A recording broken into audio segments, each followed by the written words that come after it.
Bueno, buen día para todos. En la Asociación Colombiana de Integración Sensorial, pues estamos muy felices de poder iniciar un nuevo año acompañándonos y compartiendo espacios como el de hoy. Y el objetivo precisamente es buscar en estos espacios la posibilidad que tenemos de hablar sobre integración sensorial. Y esa integración sensorial, esa teoría de integración sensorial y toda la temática que hay alrededor de este tema tan interesante para nosotros, en donde lo que buscamos es conversar sobre temas que nos ayuden a mejorar la planeación de una interacción exitosa con los niños y las familias que asisten buscando nuestra ayuda. El objetivo es poder tener el acceso de contar con la experiencia como nuestra invitada, como la invitada que tenemos hoy, en donde nos ayuden a todos los demás que nos hace, pues falta un poco de estudio y de más experiencia en el tema, a desarrollar una cantidad de habilidades que nos permitan poder organizar mejor nuestro quehacer, que nos permitan desarrollar destrezas en donde nosotros podamos acompañar el proceso de desarrollo de los niños en búsqueda de la construcción de habilidades y destrezas, valga la redundancia, en esa participación activa en su desempeño ocupacional. Para esto la asociación siempre está tratando como de buscar referentes como Isabel, que es un referente internacional sobre el tema. Y el primer encuentro que queremos tener en este año es un poquito de inspiración, de qué es lo que vamos a proyectarnos. O sea, no podemos pretender abarcar absolutamente todas las temáticas que están relacionadas con integración sensorial, pero lo que sí buscamos es de manera sistemática ir adquiriendo ciertos conocimientos y ciertas habilidades que nos permitan mejorar esa práctica.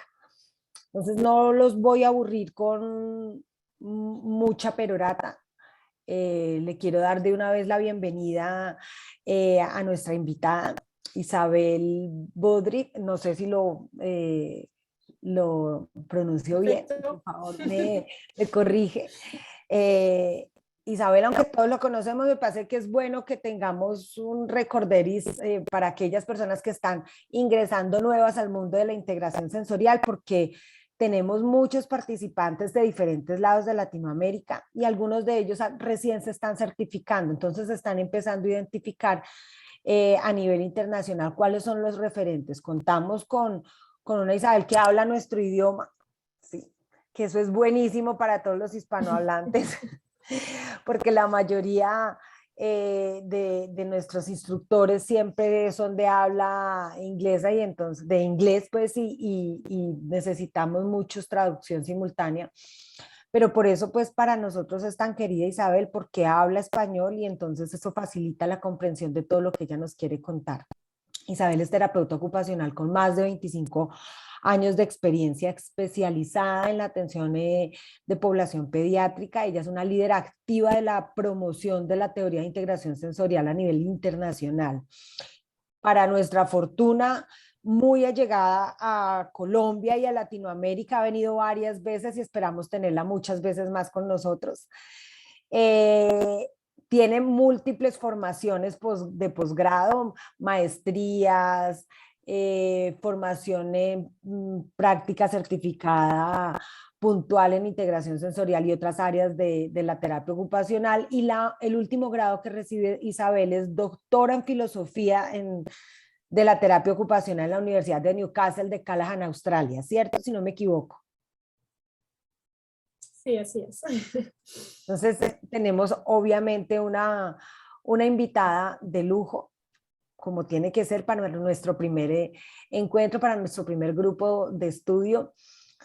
Y grupo de estudio que pretende abarcar ya no solamente a nuestros colegas de Colombia, sino que podamos armar una red latinoamericana para seguir construyendo colaboraciones más de nuestra población. Sin más cháchara, entonces le doy el paso a Isabel para que nos salude. Hoy estaremos hablando sobre razonamiento clínico.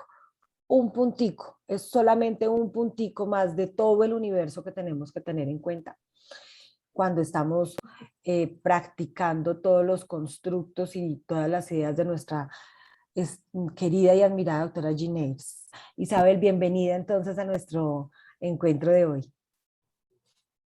Nada, un honor, muchas gracias por esta invitación, qué placer pues eso, ver tantas caras conocidas, amigas, con quien vamos coincidiendo en diferentes encuentros y diferentes partes del mundo y nada, en Colombia pues la verdad es que me siento como en casa y por una serie de circunstancias de mi vida que pues nada, tanto mi cerebro como mis circunstancias pues me han dado la facilidad de aprender idiomas y siempre lo digo, no soy más lista que las demás, pero he tenido muchas oportunidades de poder pues, acceder de manera directa a información que reconozco que para los que no hablan inglés es siempre el gran desafío, ¿no? Entonces, pues me he puesto un poco como, bueno, pues entre muchos objetivos y cosas que me gusta hacer en la vida, pues acercar a los que no hablan inglés, pues este conocimiento en lengua española, en francés también, con colaboraciones con mi querida Olga en Francia. Y en portugués también, que tanto me gustan los idiomas que me he puesto a aprender portugués también. Así que nada, muchísimas gracias y espero que pueda pues eso, contribuir a esos nobles objetivos que tiene vuestro colectivo. Bueno, voy a fijar de pronto la imagen de Isabel para que la podamos tener en...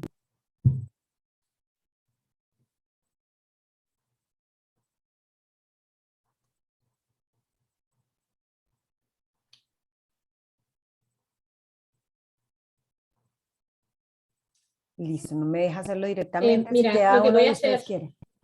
Sí, lo que voy a hacer creo que va a ser más fácil, es que yo voy a compartir algunas diapositivas que tengo previsto compartir con vosotros a medida que vamos hablando y tal vez sea más fácil también fijarla. Perfecto, perfecto, muchísimas gracias. Bueno, dentro de lo que venimos desde hace rato hablando en la asociación, es cómo lograr de manera sistemática adquirir una metodología, o sea, poder que todos estemos siguiendo más o menos los mismos pasos cuando estamos hablando de integración sensorial, que todos podamos seguir más o menos los mismos pasos para que de verdad estemos haciendo todos lo que la doctora Jean Neves en su momento pensó que debíamos seguir, para que no nos alejáramos de esa línea central que ella planteaba en sus investigaciones y que tan juiciosamente estudió y nos ha compartido, y que muchos de las personas que estuvieron acompañando sus investigaciones han continuado compartiendo con el resto de los terapeutas que hemos venido llegando detrás de ellos. Pero entonces siempre nos encontramos con una dificultad y es que hay muchas percepciones y muchas diversas miradas de cómo abordar la teoría de integración sensorial y específicamente el enfoque clínico. Y la doctora Roshan y la doctora Isabel pues han estado también trabajando muy juiciosamente en este sistema que nos está mostrando Isabel ahí. Por eso llama la atención para nosotros de cómo logramos masificar esta metodología y este conocimiento, además de las personas que ya se certificaron y que de pronto en un momento dado no tuvieron acceso a la metodología, poderlo hacer desde la asociación, que podamos entonces empezar a multiplicar este conocimiento y qué mejor que hacerlo de la mano de las personas que han trabajado juiciosamente en él. Entonces, cuando nosotros estamos hablando de razonamiento clínico, parémonos en una definición específica. El razonamiento clínico es el proceso cognitivo mediante el cual la información de un caso clínico se sintetiza e integra al conocimiento, y la experiencia de la persona, del profesional en salud para ser utilizado en el diagnóstico y la conducta que se sigue ante un problema de un paciente. consiste en obtener una información organizada, interpretada, generar hipótesis y probarlas y evaluar todas las alternativas diagnósticas y descartadas para promover y comprobar ese tratamiento. O sea, eso mismo se hace no solamente en medicina, sino que debemos hacerlo nosotros en nuestra práctica. Entonces, hacemos la invitación a Isabel a que hablemos en un primer encuentro, porque este va a ser uno de muchos encuentros que van a venir más adelante, para que hablemos de eso. ¿Cuál es la importancia que tenemos de formarnos como terapeutas en esa parte específica, el razonamiento clínico y todo lo que tiene que ver con él? Entonces, vamos a desarrollarlo como a manera de entrevista con Isabel. Tenemos unas preguntas orientadoras y ella nos va a ir contando un poco de manera general para que más adelante podamos entonces seguir ahondando en este conocimiento sobre cada una de esas preguntas. Dime. Entonces, solamente para, pues eso, hacer continuidad a esa definición del razonamiento clínico que agradezco mucho que hayas rescatado y presentado aquí como introducción. Precisamente la doctora Schaff ha, digamos, sintetizado esta definición en una serie de etapas para guiarnos en nuestro quehacer clínico, y esta metodología de trabajo en medicina, que está cada vez más llamada a ser de precisión, es decir, cada decisión tiene que ser basada en evidencia, tiene que ser justificada de algún modo, pues poder adaptarlo a la terapia ocupacional, es decir, también desde nuestro campo ser precisos en nuestras intervenciones y basar nuestras decisiones en evidencia. Y tuve la inmensa suerte de trabajar con la doctora Schaff cuando estaba haciendo una certificación en neurociencia, y estaba ella todavía refinando y desarrollando este modelo. Y en el 2013 publiqué un caso clínico utilizando esta metodología, y eso que lo hice dentro de esa certificación, y cambió mi visión sobre lo que podríamos hacer como clínicos, es decir, que tenemos el potencial de contribuir a esa base de evidencia a través de nuestra práctica clínica. Hacer investigación no está al alcance de todos, es complicado, requiere muchos fondos y muchas veces mucho tiempo y conocimientos que no están al alcance de todos. Sin embargo, hacer una práctica clínica rigurosa basada en evidencia, eso sí que está al alcance de todos, y con esta metodología digamos, detallada, nos pone un poco el mapa de cómo hacerlo la doctora Schaff, y no solamente es una propuesta, sino que es una propuesta que ya ha pasado los filtros de la investigación, puesto que es la metodología que ha utilizado.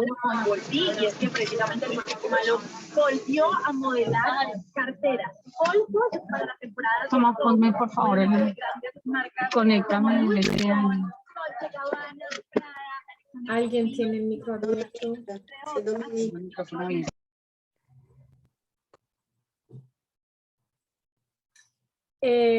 No solamente nos ha hecho una propuesta de metodología, sino que esta metodología de tomar decisiones basado en evidencia para guiar todo nuestro proceso de intervención y de ¿Alguien tenía el micrófono?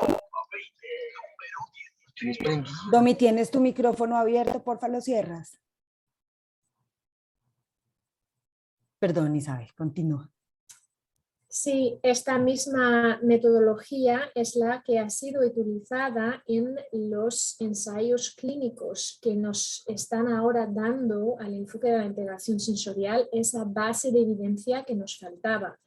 En los últimos años, la doctora Schaff y otros investigadores están produciendo evidencia con ensayos clínicos, y están utilizando esta técnica, esta metodología de razonamiento clínico. Por tanto, esto es importante también reconocer que la metodología utilizada en ensayos clínicos podamos llevarla a nuestra práctica clínica y, por tanto, si queremos hacer un trabajo basado en evidencia, utilizar también estas mismas etapas y estos mismos métodos de razonamiento clínico para que nuestra intervención sea lo más rigurosa posible y lo más parecida a lo que sabemos que funciona.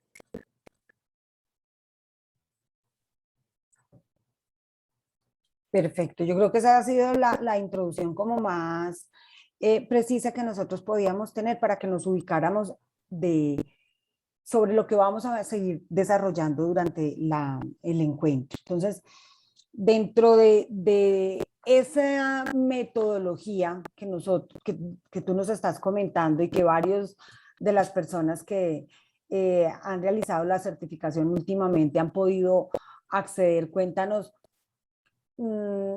Hay diversas definiciones del concepto y enfoques de razonamiento clínico.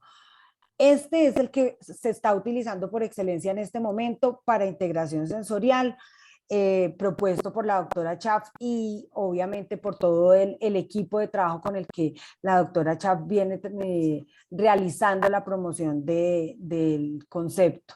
¿Tú crees que para nosotros como terapeutas ocupacionales ese seguimiento del paso a paso de esta metodología nos va a ayudar a garantizar unos muy buenos resultados y sobre todo que sean medibles?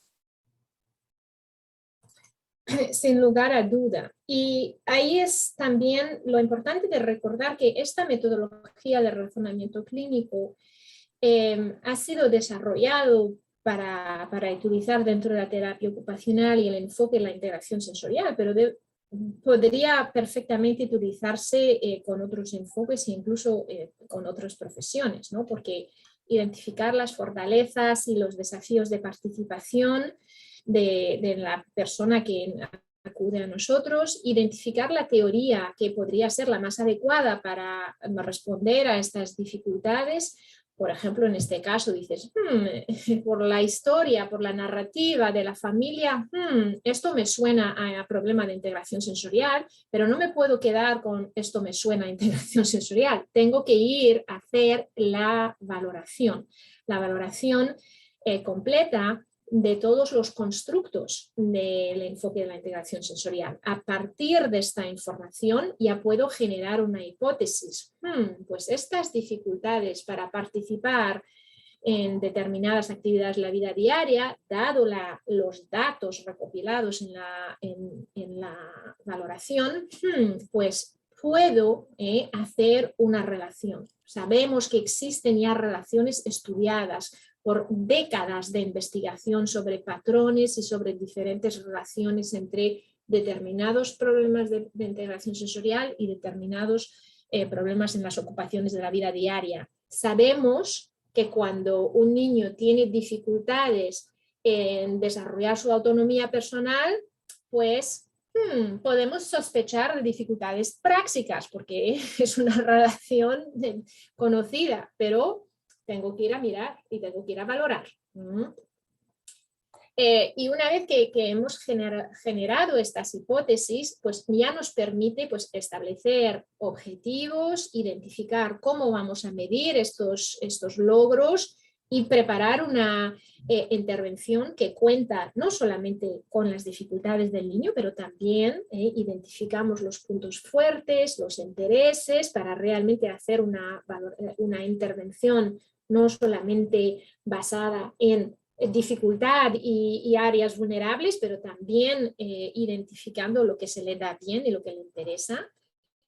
Y nunca olvidar que tenemos que responder ante esta intervención y poder medir los resultados al final y dar un poco respuesta al motivo de consulta inicial. Eso por una parte, ese proceso, esa técnica que comentabas, Claudia. Pero cuando hablamos más específicamente del enfoque de la integración sensorial, efectivamente ha habido como muchas Desde los trabajos iniciales de Ayers ha habido pues algunas tendencias, desviaciones, otros enfoques con algún componente sensorial o alguno de los constructos originales de la doctora Ayers que ha sido desarrollado de otra manera, y hay como varias ramas de pensamiento. Ahora, las discípulas de la doctora Ayers, la verdad es que es una generación privilegiada, es increíble el porcentaje de ellas que han continuado en el mundo académico, que tienen doctorados, que han contribuido a la literatura sobre el enfoque de la integración sensorial. Y entonces, tanto los estudios originales de la doctora Ayers como digamos, las contribuciones de muchas de sus discípulas que han seguido en el mundo académico de la investigación nos permiten tener una idea bastante amplia de cuáles son los constructos relacionados con la integración sensorial. Seguramente a medida, y eso es que a medida que avanzamos y a medida que tenemos nuevos conocimientos y nuevas pruebas, estos constructos pueden variar, pueden modificarse, pueden refinarse, y eso ha sido una constante en el enfoque de la integración sensorial, porque no es una técnica como tal, sino que es un enfoque basado en la neurociencia y la investigación, así que a medida que tenemos nuevos conocimientos, pues se van refinando. Pero esta tabla, esta herramienta de razonamiento clínico ha sido construida digamos, basándose en la información recopilada por múltiples investigadores sobre décadas de investigación en el ámbito de la integración sensorial. Y los patrones claves que se repiten una y otra vez en los múltiples análisis son siempre básicamente los mismos. El patrón vestibular con las funciones posturoculares y de integración bilateral, línea media relacionadas, el patrón somatosensorial, que puede ser a veces solamente, pues eso, hablando de percepción somatosensorial, a menudo asociado a dificultades de praxis. Entonces, esta línea rosa que abarca percepción táctil y praxis, con las diferentes vertientes de praxis.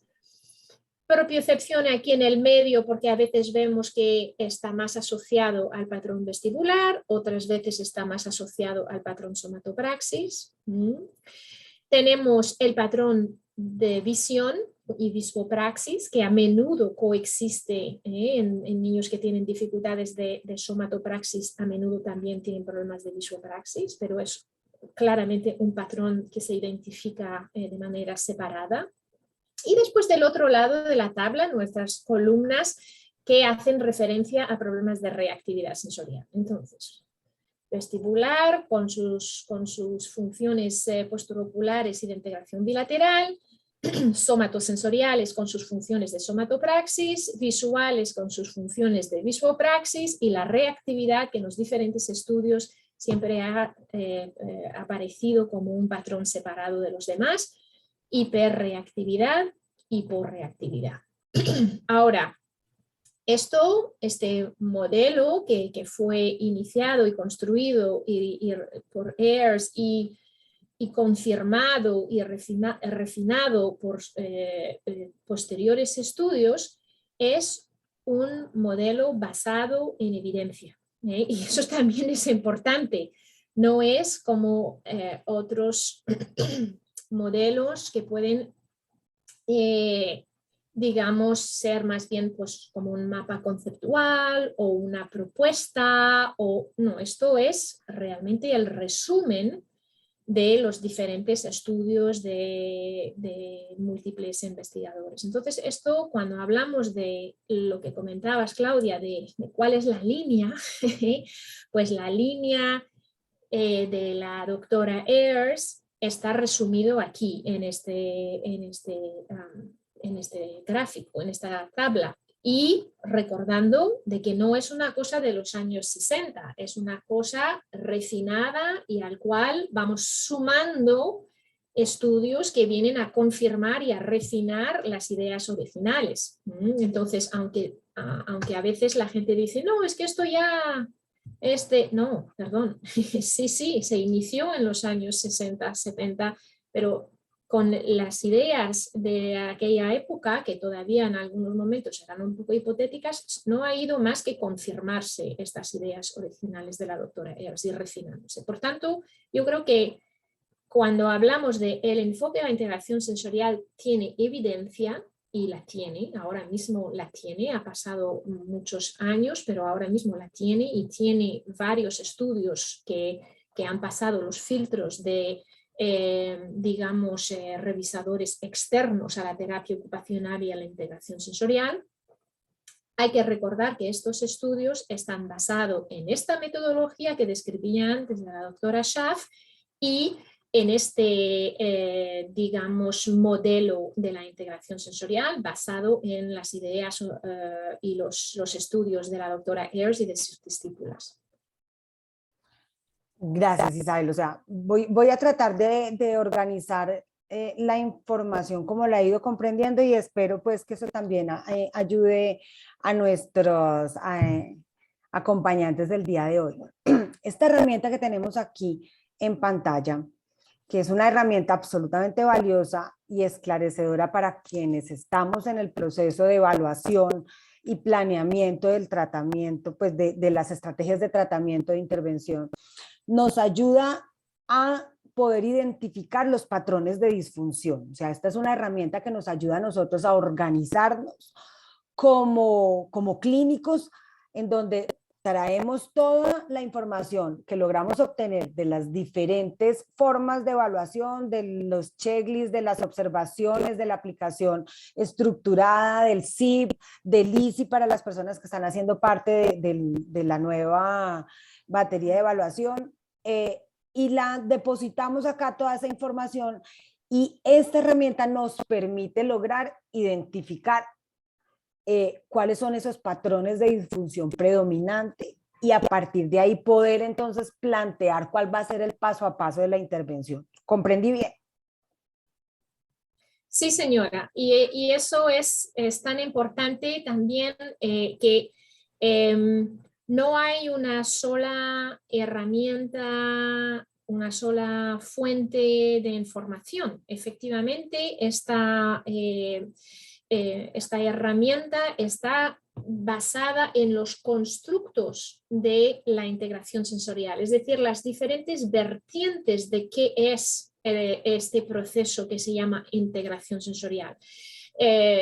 Y tenemos efectivamente nuestras herramientas como el SIPT, como el EASY, como observaciones clínicas, como cuestionarios, y a veces pues nos tenemos que basar en un análisis de la ocupación también para complementar estas informaciones, estos constructos, porque los niños o no tienen edad para las herramientas de valoración que tenemos o no tienen capacidad de participar de una valoración más estructurada, o por el contexto o las circunstancias personales del terapeuta no tiene acceso a las herramientas de evaluación, pero está claro que cuanto más información y más información objetiva tenemos, pues mejor.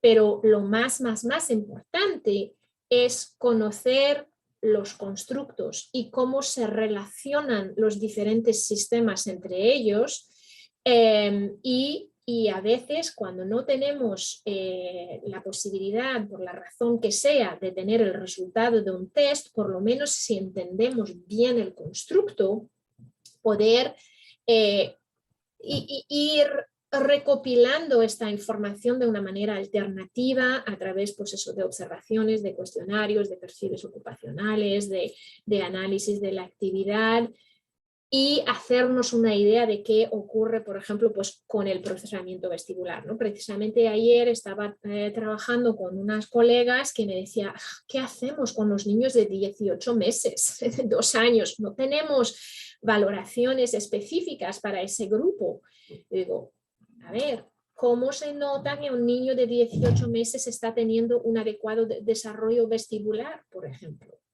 Pues sus hitos del desarrollo motor, su orientación en línea media, su capacidad de controlar sus ojos con los movimientos de su cabeza, su capacidad de hacer cositas con las 2 manos. Todo esto nos va a ir guiando hacia comprender el procesamiento vestibular, aunque no pueda hacer pues, una prueba, por ejemplo, de integración bilateral muy formal en un niño de 18 meses, pero lo puedo observar porque entiendo el constructo. Y así para cada uno de los constructos.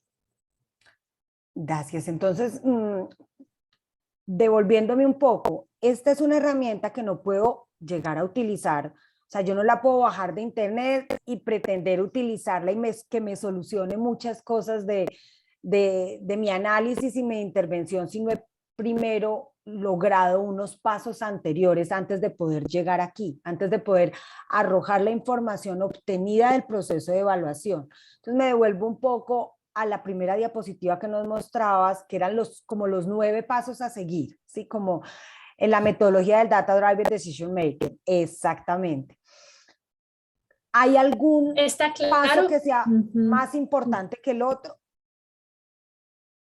¿O es necesario seguir yo los creo 9 que pasos? hay que seguirlos todos. Aquí no hay posibles atajos. Creo que uno de los atajos que hemos intentado hacer muchas veces como profesión es saltarnos un poquito las etapas aquí de la evaluación completa y de la hipótesis, ¿no? O sea, identificamos la teoría así por encima, dices, sí, eso podría ser, parece que ser integración sensorial, y nos lanzamos a tratar, ¿sabes? Con unas ideas básicas sobre la teoría, nos queremos lanzar a la intervención. El problema con saltarnos etapas es que, como expliqué el otro día a un grupo, es decir, yo con lo que veo aquí, con lo que me puede señalar un posible problema de integración sensorial, la conducta que yo observo, hasta que no vaya a hacer la valoración detallada, va a ser difícil generar la hipótesis que me va a guiar hacia una intervención de precisión para esta persona. Y lo que decías antes, la tabla, pues sí, la verdad que va más allá de solo lanzar los datos ahí, porque la tabla representa los constructos, es una gran ayuda. Sin embargo, ¿qué información representa cada constructo? Pues eso es una cosa que tenemos que entender y valorar, y a veces hay cosas que entran en una columna y que también entran en la otra columna, y después hay que mirar un poco el detalle de cada ítem de la prueba para determinar si coincide más con un patrón o con otro, ¿no? Yo creo que el otro día, con un caso que estábamos analizando, ocurrió esto, un test clásico, por ejemplo, de praxis, de imitación, una puntuación baja, pero realmente cuando nos pusimos a analizar esto, la persona había perdido los puntos en la parcela de cruzar línea media. Por tanto, esa puntuación baja no representaba tanto un problema de praxis como un problema de integración bilateral y cruce de línea media. Ahora, eso va más allá de sencillamente lanzar los datos en la tabla, es lo que decías, Claudia. Hay que también acompañarlo con una comprensión detallada de cada constructo, y eso es lo que hemos hablado que queremos hacer un poquito en los próximos meses, de hondar allí en cada uno de esos constructos para poder realmente a fondo entenderlo y poder mejorar y refinar ese razonamiento clínico, porque esto es lo que nos va a ayudar a que nuestra intervención sea más precisa, porque digamos, las hipótesis que vamos a generar en este proceso, digamos, van a marcar lo que voy a hacer en intervención. Entonces, si identifico un problema de somatopraxis, pues la intervención va a ser muy diferente de que si identifico un problema de base vestibular y que impacta la integración bilateral. Entonces, el resultado de este test, según lo miramos y lo remiramos y lo analizamos con todas las demás informaciones, es clave en este proceso. Me parece muy interesante que tú ratifiques esa parte porque en la experiencia profesional uno a veces se encuentra con colegas que han leído mucho sobre integración sensorial, pero que no han completado todas las fases de su formación, de su certificación, y lo que han hecho es como trasladar en que la identificación, por ejemplo, de problemas de reactividad. Si yo me encuentro con un niño que tiene una defensividad táctil y que eso está generando un problema de participación en otras áreas del desempeño, mi intervención, la mía no, pues de lo que he visto de algunas colegas que no tienen su formación completa, es que la intervención es dedicarse entonces como a promover interacciones del niño con toda esa cantidad de texturas que le molestan hasta que logre tolerarlas para disminuir la defensividad táctil. Son unas prácticas como muy inmediatistas en donde se desconoce precisamente el constructo de lo que hay detrás, de por qué se genera esa defensividad y por qué entonces nosotros tenemos que abordar otras áreas compensatorias mientras que logramos mejorar esa habilidad en ese sistema nervioso central. ¿Tú crees que entonces si yo dentro de mi formación adquiero esta posibilidad del uso de la metodología y comprendo claramente cómo llegar en ese paso a paso a detectar cuál es el primer objetivo de tratamiento, va a ser la real solución de que el resto de las personas comprendan que la integración sensorial de verdad es efectiva cuando se realiza de manera adecuada? A ver, está claro que esto no lo digo yo aquí soy, pues, yo soy una mensajera, ¿no? O sea, yo este trabajo, pues, estoy contribuyendo en mi humilde medida, pero esto es un trabajo, estamos trabajando aquí sobre los hombros de los gigantes que nos han digamos que han hecho todo este trabajo en las últimas décadas y algunas de las grandes contribuidoras a este conocimiento es la doctora Schaff con este modelo. Y efectivamente, primero hay que empezar a utilizar esta metodología sabiendo que está basada en evidencia y después lo que decíamos antes, hay que aclararse muy bien de qué es la integración sensorial y conocer bien todos los constructos.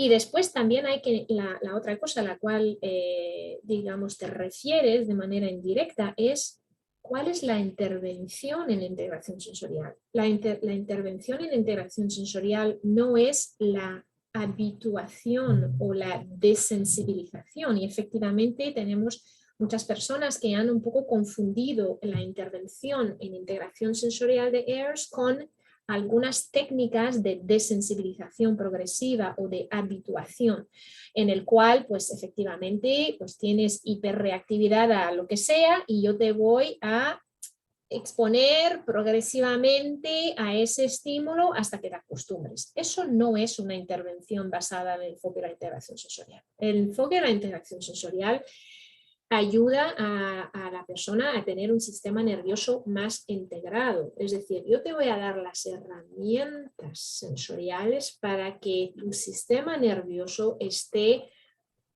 preparado, que tenga una mejor predisposición para afrontar ese desafío en el área de la reactividad sensorial. Pero nunca va a ser a base de repetición y de insistencia y de desensibilización.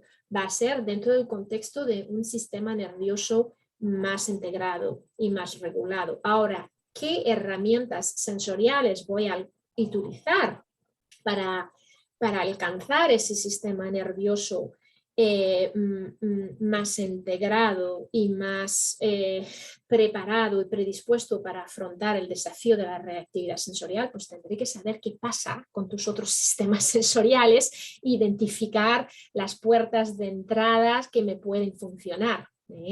Entonces, porque no quiero ir directamente allí al punto flaco, a darle al punto flaco. Quiero comprender tus puntos fuertes y con mis conocimientos en neurociencia y en teoría utilizar estos puntos fuertes para prepararte y para estar en la mejor predisposición para el desafío. Pero nunca estamos, digamos, yendo de frente a insistir con un estímulo que sabemos que es difícil. Es un enfoque diferente ese.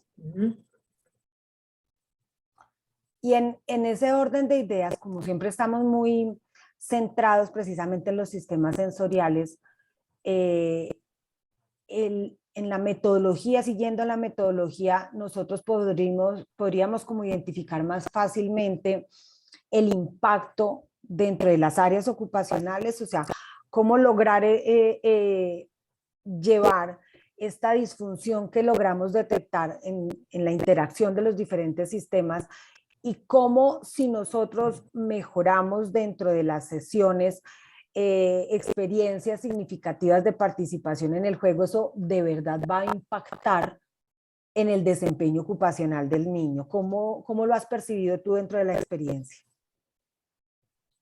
Pues yo creo que una de las cosas que a mí me ha servido venir a vivir a España y trabajar en lo privado es la necesidad, y creo que muchos vais a poder relacionaros con esto, es la necesidad de dar resultados ya, porque la gente paga de su bolsillo y quiero que esto funcione ya. Yo, mi experiencia previa en los primeros años de mi carrera era en un centro de atención temprana subvencionado en Canadá, y la verdad es que no había tanta presión, chicas, ¿qué quieres que os diga? Porque era gratis y yo era funcionaria. Esa es la realidad. No había tanta presión como en práctica privada, ¿no? Que los papás están. Entonces, esto ha sido una especie de motivador. No es que no tuviésemos objetivos y que no teníamos que rendir cuentas de nuestras intervenciones en estos centros de atención temprana, pero he sentido que tenía que hacerlo de una manera mucho más precisa y rápida en práctica privada. Entonces, efectivamente, hacer esta metodología propuesta por la doctora Schaff también nos permite hacer esa relación directa entre qué es lo que preocupa a la familia y ellos qué quieren como resultado, y poder justificar nuestra intervención y medir el resultado y el progreso de nuestra intervención. Decidir cuáles son nuestros objetivos, decidir cómo vamos a medir el cambio relativo a estos objetivos, y al final de un periodo de intervención volver a revisitar estos objetivos y las mediciones que nos habíamos establecido. Entonces, este proceso de antes y después es, por eso os decía al principio, si lo hacemos tal cual nos propone la doctora Schaff, tenemos la oportunidad de contribuir a crear evidencia, porque cada caso clínico que pasa por nuestras manos puede convertirse en un caso clínico publicable que compartes en congresos y compartes en estos espacios de trabajo con colegas y en publicaciones. ¿Por qué? Porque estamos, digamos, explicando a los demás qué es lo que hacemos. Entonces, cuando los papás me dicen, es que, y esto es una reunión que tuve esta mañana, ¿no? Me dice, llevamos 8 sesiones y ella quiere ver resultados. Y digo, vamos a ver dónde vamos con nuestros objetivos. Digo, somos buenos, pero déjanos un poquito más que 8 sesiones. Pero así todo quise hacer un balance con ella porque ella tiene razón, ella está exigiendo resultados. Entonces el objetivo es, este niñito de 3 años tiene que comportarse y jugar como un niño más típico, más acorde a su edad, porque cuando yo lo conocí en noviembre, lo único que sabe hacer es pues correr de un lado a otro. Lo lleva al parque, corre de un lado a otro, se escapa a la carretera, la mamá ya no quiere llevarlo al parque porque es un peligro. Si conseguía que se sentara un momento en el columpio, lo disfrutaba, pero tenía que ser de una intensidad que hasta peligrosa, y el niño se pasaba de rosca y ya corría aún más. Entonces, la mamá dice, en casa no puedo estar porque se sube por las paredes, no juega a nada, no le interesan los juguetes, solo los lanza y los tira y no hace nada con ellos, y si lo llevo al parque, pues es un peligro. Entonces le digo, ok, ¿dónde estamos ahora? Dice, bueno, sigue sin jugar mucho. Y digo, vale, sigue sin jugar mucho, pero ¿qué hace cuando lo llevas al parque? Bueno, está un rato en el tobogán, está un rato en el columpio, está un rato mirando piedras, está un rato siguiendo a otro niño, está un rato conmigo. Y digo, bueno, no se está escapando a la carretera, ya no es un peligro para sí mismo. Dice, no, sí, no, la verdad que, a ver, no juega como los demás, pero por lo menos ya un poquito que lo intenta y no se escapa y no es un peligro, y ya no estoy pues tan muerta de miedo de que se me mate por ahí. Digo, vale, estamos en plan, estamos yendo hacia nuestro plan. ¿Y el juego en casa cómo es? Porque la descripción, ¿sabes? Nos habíamos propuesto como objetivo que el niño empezara a interactuar de modo más acorde a su edad con los juguetes. Y digo, pues ¿qué hace? ¿Qué hace con sus muñequitos? Dice, pues mira, fíjate, el otro día lo vi coger unas miguitas de pan de la mesa, ponerlas en el suelo y fue a buscar a los animalitos y puso los animalitos como a comer las miguitas. Digo, excelente. Y con los coches el otro día le vi hacer unas carreteras con las rayas del parqué del pasillo. Digo, excelente. O sea que estamos ya viendo esa interacción más adecuada con los juguetes y una regulación del estado de alerta más adecuada. Le tuve que dibujar mi recorrido. Digo, acuérdate, habíamos identificado unas dificultades en el procesamiento vestibular, y mi hipótesis era que estas dificultades vestibulares estaban impactando la regulación de su estado de alerta, que a su vez estaba impactando su capacidad de jugar y de comportarse como los demás niños de su edad. Estamos trabajando el procesamiento vestibular y los objetivos que nos habíamos marcado en su interacción están mejorando. No estamos todavía donde queremos estar, pero estamos en el buen camino. Ok, vale, de acuerdo, gracias, seguimos hasta la semana que viene, ¿sabes? Pero tenía que tener yo todo esto muy bien, muy claro en mi cabeza para explicarle que sí, que efectivamente ese trabajo en el columpio tenía que ver con el hecho de que el niñito ahora es capaz de jugar un ratito en el parque sin escaparse a la carretera, ¿sabes? Entonces, este proceso propuesto por la doctora Schaff, junto con nuestro conocimiento detallado de los constructos y de sus relaciones con las funciones y la participación en las actividades de la vida diaria, pues nos permite efectivamente medir resultados, justificar nuestra intervención y poder mostrar de manera objetiva el progreso y el cambio que proporciona la intervención en terapia ocupacional. Por tanto, creo que como profesión tenemos la grandísima oportunidad de un poco de solidificar y consolidar nuestro papel. Y efectivamente, como decías, digamos que en algunas ocasiones pues tenemos colegas que por la razón que sea, en el programa de formación que han tenido, tal vez pues se ha pasado un poquito por encima, ¿no? Estas etapas del medio, y espero que con nuestra colaboración, Claudia y todas las colegas de la Asociación Colombiana de Integración Sensorial, pues os pueda pues brindar un poquito mi experiencia y complementar un poquito para entender más a fondo estas etapas del medio y consolidar la práctica clínica. Efectivamente, Isabel, yo creo que esa es como la inquietud que tenemos muchas de las personas en cómo lograr llegar a esa posibilidad del ejemplo que tú nos das, de ser tan claros porque muchas veces no es falta de conocimiento, sino es falta de tener la habilidad suficiente para transmitirle a las familias, a otros colegas de otras disciplinas, el cómo se llega de un punto de una identificación hasta el logro de una modificación en una conducta específica utilizando la teoría de integración sensorial. Hay veces que no es tan claro esa causa y efecto, como el haber jugado en los columpios, en el equipo suspendido, en el piso, cómo todo eso nos llevó poco a poco a que el niño tuviese mejor autorregulación, o sea, que llegara a la autorregulación, que ya no necesitara de tanta corregulación, cómo este chiquito podía estructurar mejor destrezas o praxias que le facilitaran su autonomía en otras áreas. Eso no es tan fácil muchas veces de comunicarlo, ¿sí?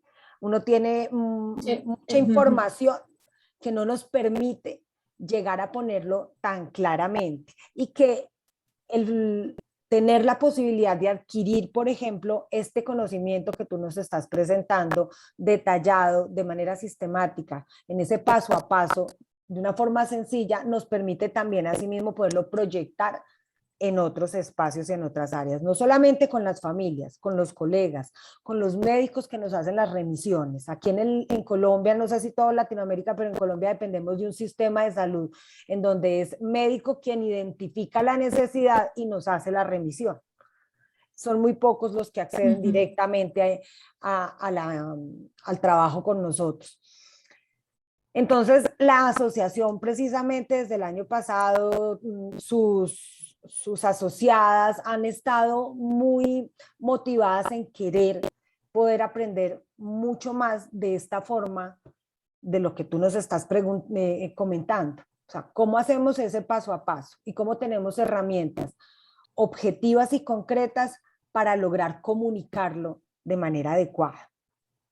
En ese orden de ideas, Sí, Isabel. efectivamente. Sí, dime. No, en ese orden de ideas, Dime. precisamente la invitación de hoy es primero como a una alarma, como a una campanita de, oigan, ¿será que dentro de mi consulta yo necesito un poquito más de trabajo y de profundización en este punto? Porque tengo una cantidad de información sobre cómo evaluar y cómo detectar que el niño está por debajo de los niveles o por encima de los niveles. Y luego, ¿qué hago con toda esa información? ¿Cómo logro saltar de identificar que no está comportándose o que no tiene un desarrollo igual que otros niños de su misma edad y de su mismo entorno, a llevarlo a que sí pueda desarrollar esas habilidades? ¿Cómo yo promuevo en que haya un inicio y un fin exitoso? Por eso estás hoy de invitada a nuestro primero grupo de estudio. Entonces, cuéntanos, ¿qué crees tú que debemos seguir trabajando durante el resto del año? Pues yo creo que esta descripción que acabas de hacer es muy común en muchos colegas y que, digamos, en fin, que yo digo a veces es que nos perdemos en las flores de la moqueta, ¿sabes? O sea, tenemos mucha información, pero dejamos de ver como el dibujo global, ¿sabes? Veo una flor aquí, una flor allá, pero dejo de ver el patrón. Entonces, poder dar sentido a todas estas diferentes fuentes de información creo que es clave y la verdad es esa, que es una parte que a veces es un poquito pasada rápido, ¿no? en las formaciones, o que muchas veces también ocurre que como terapeutas ocupacionales a lo mejor no tenemos la suerte de incorporarnos a un equipo con personas, con colegas más experimentados. Entonces te lanzan ahí, pues sabes, acabas de terminar tu formación y toma, estás al mando de un programa, ¿no? Esto también es muy difícil, no tienes digamos, la ventaja de poder pues, hablar de tus ideas y hacer ese razonamiento clínico con alguien más experimentado. Por tanto, si podemos, y también añadir antes de continuar que este es el punto que toda la vida seguimos trabajando y seguimos mejorando. Yo siempre me río con mis colegas y digo, mira, hay gente que hace Sudoku, pero las terapeutas ocupacionales nosotros hacemos razonamiento clínico y buscamos aquí las relaciones entre los puntos de esta tabla, ¿sabes? A mí me da lo mismo los números en la tabla de Sudoku. A mí lo que me interesa es los números aquí y qué significan y cómo puedo utilizar esta información para diseñar una intervención, ¿sabes?, para esta personita y alcanzar los objetivos que yo quiero. Entonces, esto de analizar los datos y de generar una hipótesis que me permite seguir avanzando en el proceso es el punto delicado y difícil y que requiere mucha práctica y que esperamos, pues eso, con la colaboración que estamos iniciando hoy, poder pues eso, ofrecer a los colegas menos experimentados o a los que quieren revisitar un poquito este proceso, pues una metodología digamos, desarrollada por las grandes mentes de la terapia ocupacional y que se está pues, utilizando en las investigaciones y que no solamente la doctora Schaff con su propio equipo, pero que ha sido reproducido por otros equipos. Y tenemos nuestra querida doctora Claudia Almairi de Brasil también, que ha utilizado esta metodología y esa metodología de razonamiento clínico ha reproducido el estudio de la doctora Schaff en Brasil. Lo cual esto a mí me parece una grandísima noticia, no solamente por el hecho de haber reproducido un estudio, porque eso siempre es un poco la prueba de fuego, ¿no? Obtiene buenos resultados uno, pero hay que reproducir la misma investigación y a ver si reproducimos los datos.